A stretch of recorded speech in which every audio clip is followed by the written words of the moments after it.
A veces, las historias más sencillas contienen las verdades más profundas. Esta noche dejaremos que el mar nos arrulle y que la voz de León Tolstoy nos lleve suavemente a un lugar de calma, sabiduría y reflexión. Te presento dos cuentos para dormir, dos relatos que no solo te acompañarán en el descanso, sino que también quedarán resonando, como olas, en los rincones de tu conciencia. El primero, las tres preguntas, una fábula sobre el tiempo correcto, la persona correcta y la acción correcta. El segundo, Dios ve la verdad, pero no la dice pronto, un relato conmovedor sobre la injusticia, la paciencia y el perdón. Acomódate, respira profundo y deja que estas palabras sabias te acompañen hacia un sueño lleno de sentido. Te aconsejo cerrar los ojos para más inmersión. Cierto emperador pensó un día que si conociera la respuesta a las siguientes tres preguntas, nunca fallaría en ninguna cuestión. Las tres preguntas eran: ¿cuál es el momento más oportuno para hacer cada cosa? ¿Cuál es la gente más importante con la que trabajar? ¿Cuál es la cosa más importante para hacer en todo momento? El emperador publicó un edicto a través de todo su reino, anunciando que cualquiera que pudiera responder a estas tres preguntas recibiría una gran recompensa. Y muchos de los que leyeron el edicto emprendieron el camino al palacio. Cada uno llevaba una respuesta diferente al emperador. Como respuesta a la primera pregunta, una persona le aconsejó proyectar minuciosamente su tiempo, consagrando cada hora, cada día, cada mes y cada año a ciertas tareas y seguir el programa al pie de la letra. Solo de esta manera podría esperar realizar cada cosa en su momento. Otra persona le dijo que era imposible planear de antemano y que el emperador debería desechar toda distracción inútil y permanecer atento a todo para saber qué hacer en todo momento. Alguien insistió en que el emperador, por sí mismo, nunca podría esperar tener la previsión y competencia necesaria para decidir cada momento cuándo hacer cada cosa, y que lo que realmente necesitaba era establecer un consejo de sabios jits, actuar conforme a su consejo y... Alguien afirmó que ciertas materias exigen una decisión inmediata y no pueden esperar los resultados de una consulta, pero que si él quería saber de antemano lo que iba a suceder, debía consultar a magos y adivinos. Las respuestas a la segunda pregunta tampoco eran acordes. Una persona dijo que el emperador necesitaba depositar toda su confianza en administradores. Otro le animaba a depositar su confianza en sacerdotes y monjes, mientras algunos recomendaban a los médicos.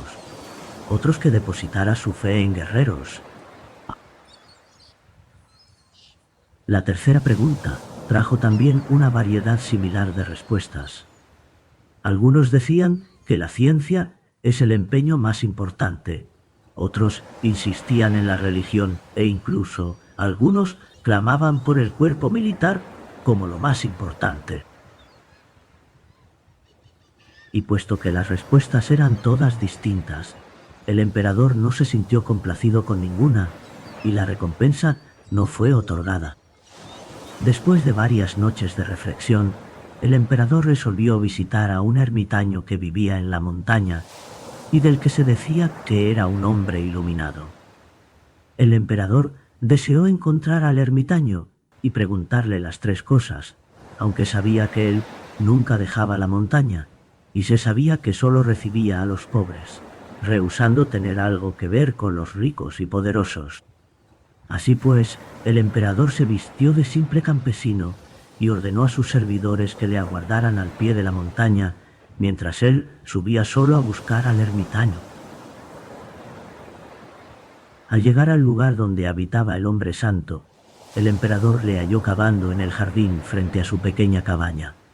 Cuando el ermitaño vio al extraño, movió la cabeza en señal de saludo y siguió con su trabajo. La labor, obviamente, era dura para él, pues se trataba de un hombre anciano, y cada vez que introducía la pala en la tierra para removerla, la empujaba pesadamente. El emperador se aproximó a él y le dijo: «He venido a pedir tu ayuda para 3 cuestiones. ¿Cuál es el momento más oportuno para hacer cada cosa? ¿Cuál es la gente más importante con la que trabajar? ¿Cuál es la cosa más importante para hacer en todo momento?» El ermitaño le escuchó atentamente, pero no respondió. Solamente posó su mano sobre su hombro y luego continuó cavando. El emperador le dijo: «Debes estar cansado. Déjame que te eche una mano». El eremita le dio las gracias, le pasó la pala al emperador y se sentó en el suelo a descansar. Después de haber acabado 2 cuadros, el emperador paró, se volvió al eremita y repitió sus preguntas. El eremita tampoco contestó, sino que se levantó y señalando la pala dijo: «¿Por qué no descansas ahora? Yo puedo hacerlo de nuevo». Pero el emperador no le dio la pala y continuó cavando. Pasó 1 hora, luego otra, y finalmente el sol comenzó a ponerse tras las montañas. El emperador dejó la pala y dijo al ermitaño: «Vine a ver si podías responder a mis 3 preguntas, pero si no puedes darme una respuesta, dímelo, para que pueda volverme a mi palacio». El eremita levantó la cabeza y preguntó al emperador: «¿Has oído a alguien corriendo por allí?». El emperador volvió la cabeza y de repente ambos vieron a un hombre con una larga barba blanca que salía del bosque. Corría enloquecidamente presionando sus manos contra una herida sangrante en su estómago. El hombre corrió hacia el emperador antes de caer inconsciente al suelo, donde yació gimiendo. Al rasgar los vestidos del hombre, emperador y ermitaño vieron que el hombre había recibido una profunda cuchillada. El emperador limpió la herida cuidadosamente y luego usó su propia camisa para vendarle, pero la sangre empapó totalmente la venda en unos minutos. Aclaró la camisa y le vendó por segunda vez y continuó haciéndolo hasta que la herida cesó de sangrar. El herido recuperó la conciencia y pidió un vaso de agua. El emperador corrió hacia el arroyo y trajo un jarro de agua fresca. Mientras tanto, se había puesto el sol y el aire de la noche había comenzado a refrescar. El eremita ayudó al emperador a llevar al hombre hasta la cabaña, donde le acostaron sobre la cama del ermitaño. El hombre cerró los ojos y se quedó tranquilo. El emperador estaba rendido tras un largo día de subir la montaña y cavar en el jardín, y tras apoyarse contra la puerta, se quedó dormido. Cuando despertó, el sol asomaba ya sobre las montañas. Durante un momento, olvidó dónde estaba y lo que había venido a hacer. Miró hacia la cama y vio al herido, que también miraba confuso a su alrededor. Cuando vio al emperador, le miró fijamente y le dijo en un leve suspiro: «Por favor, perdóneme. ¿Pero qué has hecho para que yo deba perdonarte?», preguntó el emperador. «Tú no me conoces, Majestad, pero yo te conozco a ti. Yo era tu implacable enemigo y había jurado vengarme de ti, porque durante la pasada guerra tú mataste a mi hermano y embargaste mi propiedad. Cuando me informaron de que ibas a venir solo a la montaña para ver al ermitaño, decidí sorprenderte en el camino de vuelta para matarte. Pero tras esperar largo rato sin ver signos de ti, dejé mi emboscada para salir a buscarte. Pero en lugar de dar contigo, topé con tus servidores y me reconocieron y me atraparon, haciéndome esta herida. Afortunadamente pude escapar y corrí hasta aquí. Si no te hubiera encontrado, seguramente ahora estaría muerto. Yo había intentado matarte, pero en lugar de ello, tú has salvado mi vida. Me siento más avergonzado y agradecido de lo que mis palabras pueden expresar. Si vivo, juro que seré tu servidor el resto de mi vida y ordenaré a mis hijos y a mis nietos que hagan lo mismo. Por favor, Majestad, concédeme tu perdón». El emperador se alegró muchísimo al ver que se había reconciliado fácilmente con su acérrimo enemigo, y no solo le perdonó, sino que le prometió devolverle su propiedad y enviarle a sus propios médicos y servidores para que le atendieran hasta que estuviera completamente restablecido. Tras ordenar a sus sirvientes que llevaran al hombre a su casa, el emperador volvió a ver al ermitaño. Antes de volver al palacio, el emperador quería repetir sus preguntas por última vez. Encontró al ermitaño sembrando el terreno que ambos habían cavado el día anterior. El ermitaño se incorporó y miró al emperador. «Tus preguntas ya han sido contestadas». «¿Pero cómo?», preguntó el emperador confuso. «Ayer, si su majestad no se hubiera compadecido de mi edad y me hubiera ayudado a cavar estos cuadros, habría sido atacado por ese hombre en su camino de vuelta. Entonces habría lamentado no haberse quedado conmigo. Por lo tanto, el tiempo más importante es el tiempo que pasaste cavando los cuadros. La persona más importante era yo mismo, y el empeño más importante era el ayudarme a mí». Más tarde, cuando el herido corría hacia ti, el momento más oportuno fue el tiempo que pasaste curando su herida, porque si no le hubieses cuidado, habría muerto y habrías perdido la oportunidad de reconciliarte con él. De esta manera, la persona más importante fue él, y el objetivo más importante fue curar su herida. Recuerda que solo hay un momento importante y es ahora. El momento actual es el único sobre el que tenemos dominio. La persona más importante es siempre con la persona con la que estás, la que está delante de ti, porque quién sabe si tendrás trato con otra persona en el futuro. El propósito más importante es hacer que esa persona, la que está junto a ti, sea feliz, porque es el único propósito de la vida.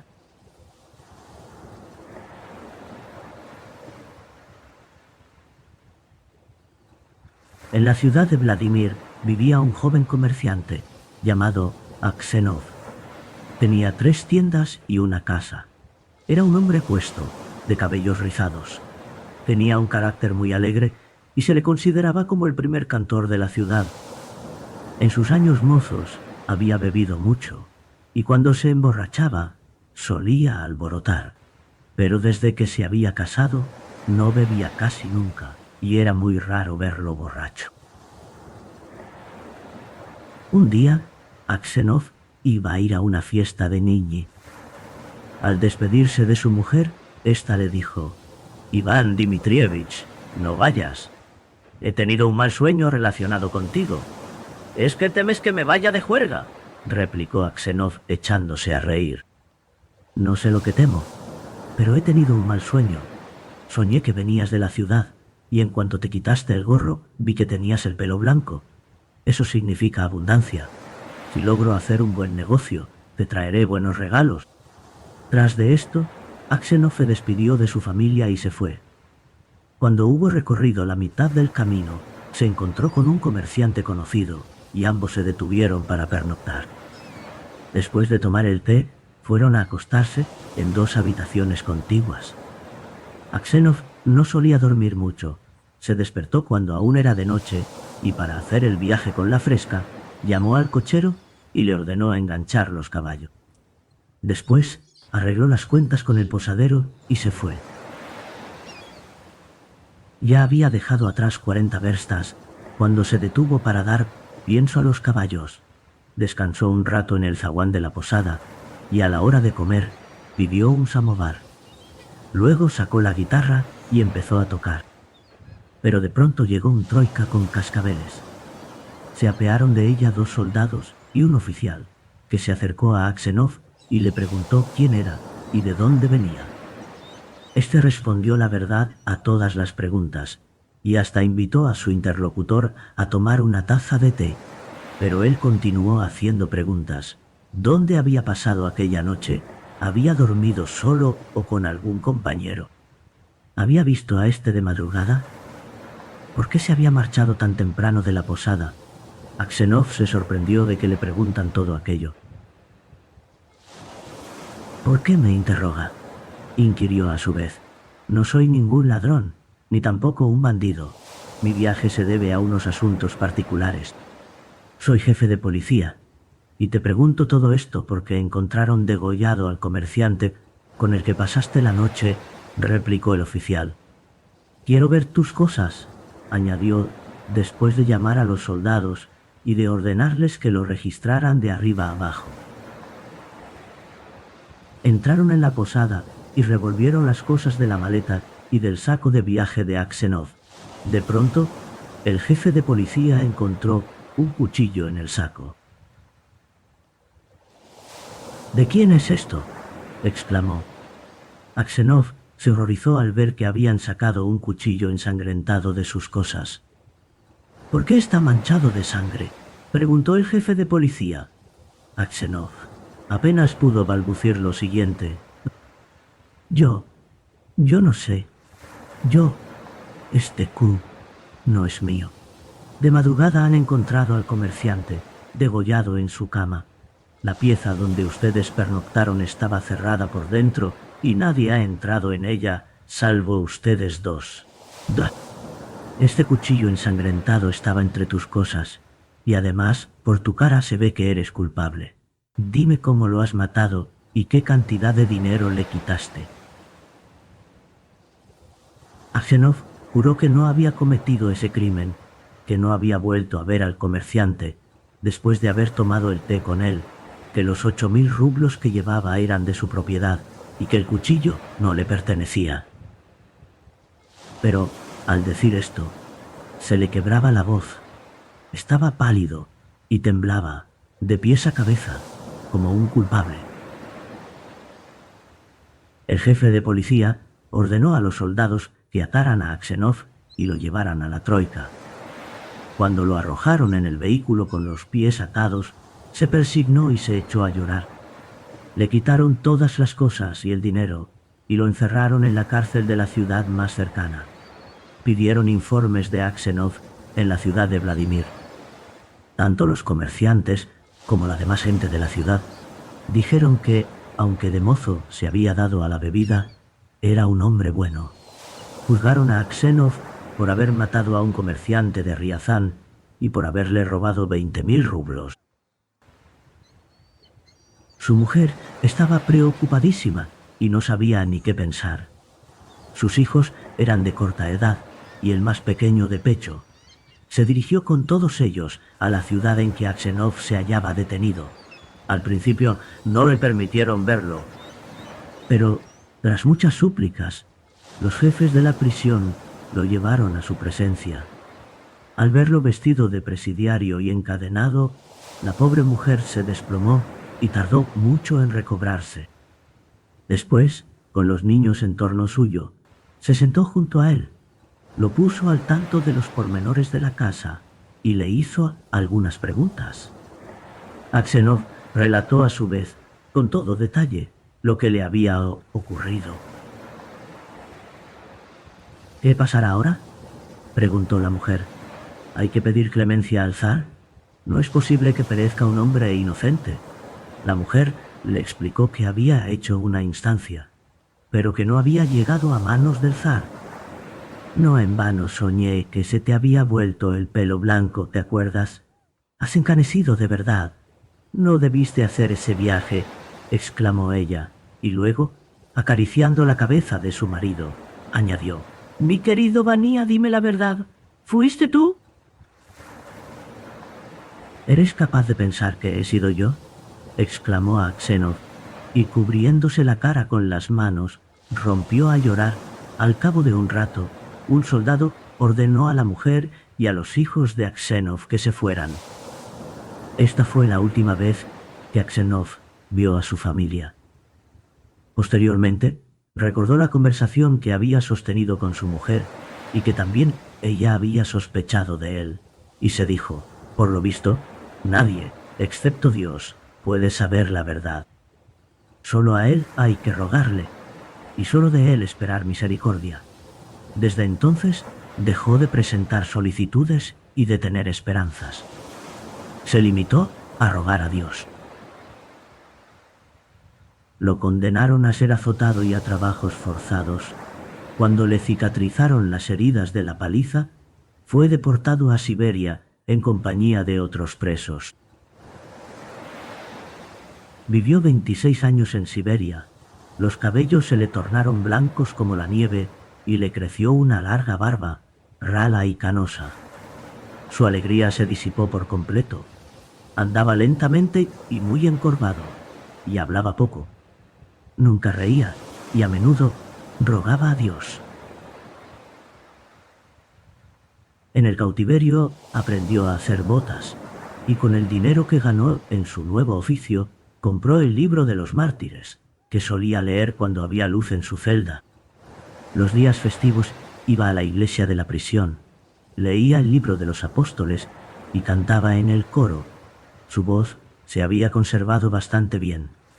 Los jefes de la prisión querían a Aksenov por su carácter tranquilo. Sus compañeros lo llamaban abuelito y hombre de Dios. Cuando querían pedir algo a los jefes, lo mandaban como representante, y si surgía alguna pelea entre ellos, acudían a él para que pusiera paz. Aksenov no recibía cartas de su casa e ignoraba si su mujer y sus hijos vivían.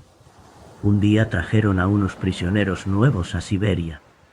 Por la noche, todos se reunieron en torno a ellos y les preguntaron de dónde venían y cuál era el motivo de su condena. Aksenov acudió también junto a los nuevos prisioneros y con la cabeza inclinada escuchó lo que decían. Uno de los recién llegados era un viejo, bien plantado, de unos 60 años, que llevaba una barba corta entrecana. Contó por qué lo habían detenido. Amigos míos, me encuentro aquí sin haber cometido ningún delito. Un día desaté el caballo de un trineo y me acusaron de haberlo robado. Expliqué que había hecho aquello porque tenía prisa en llegar a determinado lugar. Además, el cochero era amigo mío. No creía haber hecho nada malo. Sin embargo, me acusaron de robo. En cambio, las autoridades no saben dónde ni cuándo robé de verdad. Hace tiempo cometí un delito por el que hubiera debido haber estado aquí. Pero ahora me han condenado injustamente. ¿De dónde eres?, preguntó uno de los prisioneros. ¿De la ciudad de Vladimir? Me dedicaba al comercio. Me llamo Makar Semyonovich. ¿Aksenov?, preguntó levantando la cabeza. ¿Has oído hablar allí de los Aksenov? Claro que sí. Es una familia acomodada, a pesar de que el padre está en Siberia. Debe ser un pecador como nosotros. ¿Y tú, abuelo, por qué estás aquí? A Aksenov no le gustaba hablar de su desgracia. Hace 20 años que estoy en Siberia a causa de mis pecados, dijo suspirando. ¿Qué delito has cometido?, preguntó Makar Semyonovich. Si estoy aquí, será que lo merezco, exclamó Aksenov, poniendo fin a la conversación, pero los prisioneros explicaron a Makar Semyonovich por qué se encontraba Aksenov en Siberia. Una vez que iba de viaje, alguien mató a un comerciante y escondió el cuchillo ensangrentado entre las cosas de Aksenov.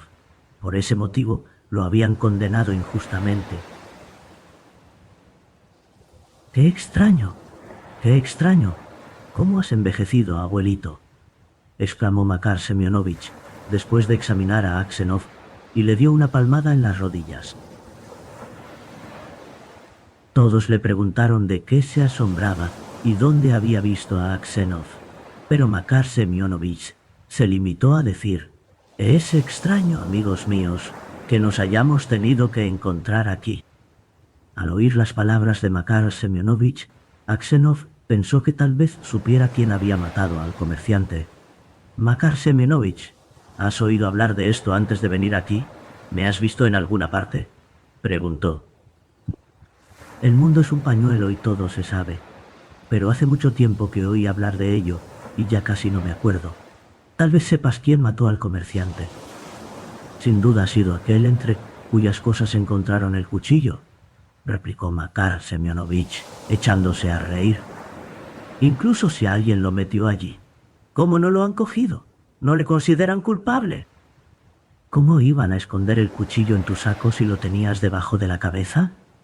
Lo habrías notado. Cuando Aksenov oyó esto, pensó que aquel hombre era el criminal. Se puso en pie y se alejó. Aquella noche no pudo dormir. Le invadió una gran tristeza. Se representó a su mujer tal como era cuando la acompañó por última vez a una feria. La veía como si estuviese ante él.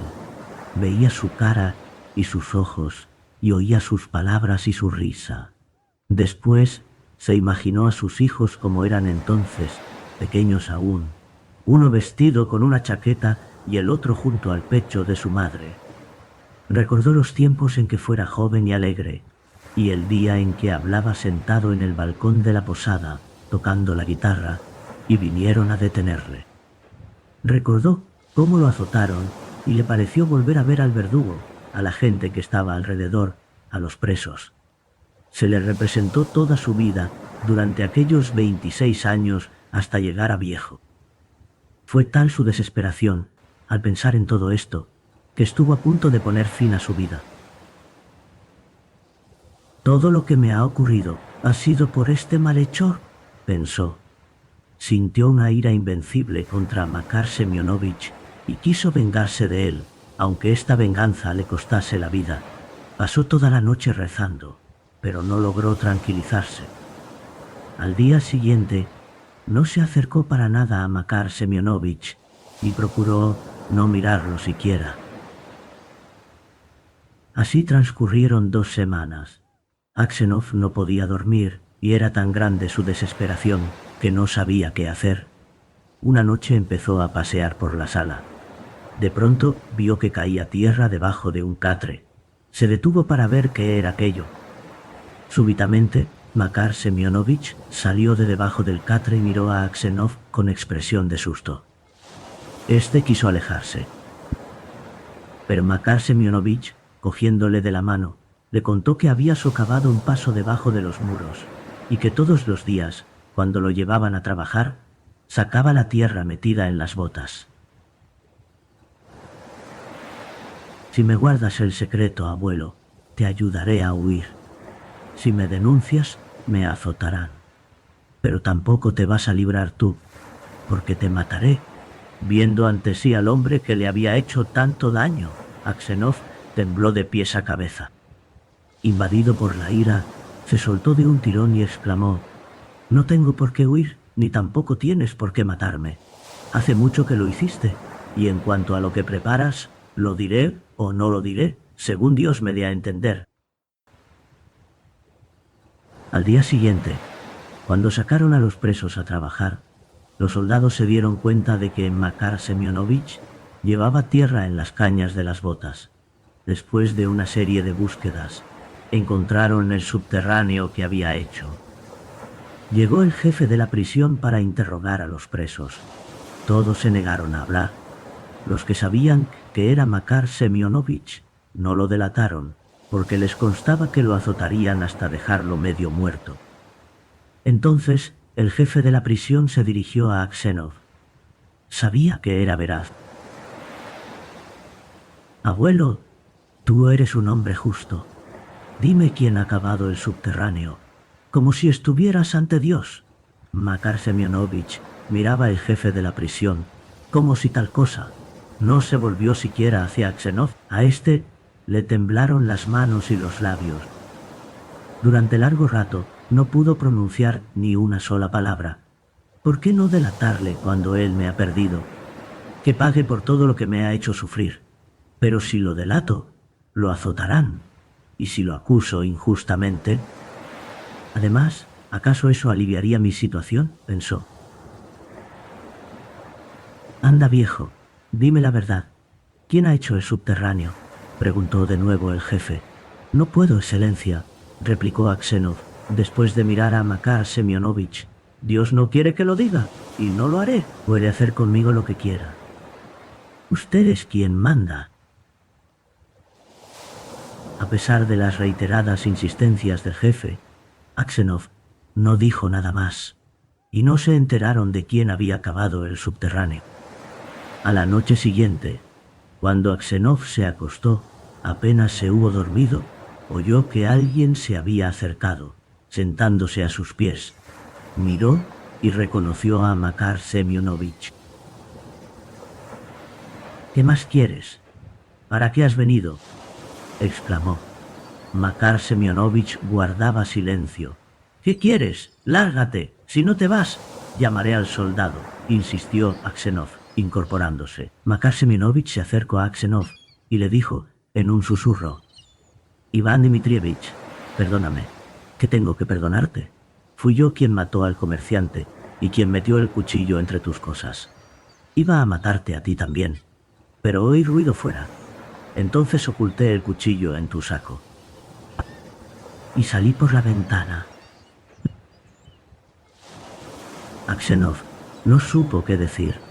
Makar Semyonovich se puso en pie e, inclinándose hasta tocar el suelo, exclamó: «Iván Dmitrievich, perdóname, perdóname, por Dios.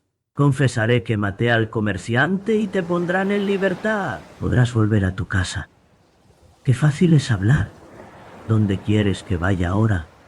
Mi mujer ha muerto, probablemente, y mis hijos me habrán olvidado. No tengo a dónde ir». Sin cambiar de postura, Makar Semyonovich golpeaba el suelo con la cabeza, repitiendo: «Iván Dmitrievich, perdóname. Me fue más fácil soportar los azotes cuando me pegaron que mirarte en este momento. Por si es poco, te apiadaste de mí y no me has delatado. Perdóname en nombre de Cristo. Perdóname a mí, que soy un malhechor». Makar Semyonovich se echó a llorar. Al oír sus sollozos, también Aksenov se deshizo en lágrimas. «Dios te perdonará. Tal vez yo sea 100 veces peor que tú», dijo. Repentinamente un gran bienestar invadió su alma. Dejó de añorar su casa.